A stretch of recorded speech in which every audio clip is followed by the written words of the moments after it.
nitwa Kubwimana Emerita, mfite umugabo n'abana 3. Muri 2009 mu kwezi kwa 10 narangije kwiga kuri hano hirya Murama. Noneho 2014 narangije kwiga hano hepfo kuri Edeni. Impamvu yari yatumye subira kwiga nuko nari navuyemo ntabimenye neza bitewe nuko icyo gihe rize mfite ikibazo cyuko nari ntwite. Hanyuma mbonye hano hepfo bashinze ishuri nyine nsubira kwiga.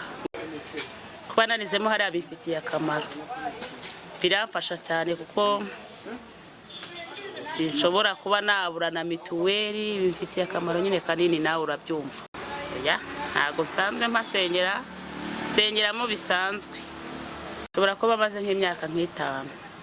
Imbogamizi duhura nazo nuko nyine hari igihe tujya tubura akazi kubera ko dukorera hafi ya kaminuza. Abanyeshuri iyo batashye akazi kaba gakenya. Ifuza ko buri abaduha nk'inkunga nyine bishoboka adufasha tukabayenda kubera ko dukorera nko ku rubaraza, bakaba badufasha kugira ngo tugire nyine ubushobozi bwo kuba twakorera no muri atelier hano. Nuko badahari ubundi twari twashinze koperative, ariko kubera ko dufite koperative ariko ntago tuba turi hamwe. Hano tuhakorera turi abadamu 4. Abandi bagiye bari ahantu hatandukanye, abandi nta mashini bafite. Ikibazo nyine nicyo kibukene nyine cyuko nta mafaranga yo kuzishyura, ubushobozi bwabaye buke. Twagiye dureba ukuntu tubigenza, tunaguza no mu matsinda kugira ngo tubone imashini. Twagujije mu matsinda mbega arabiduha pe, arabiduhaye rwose.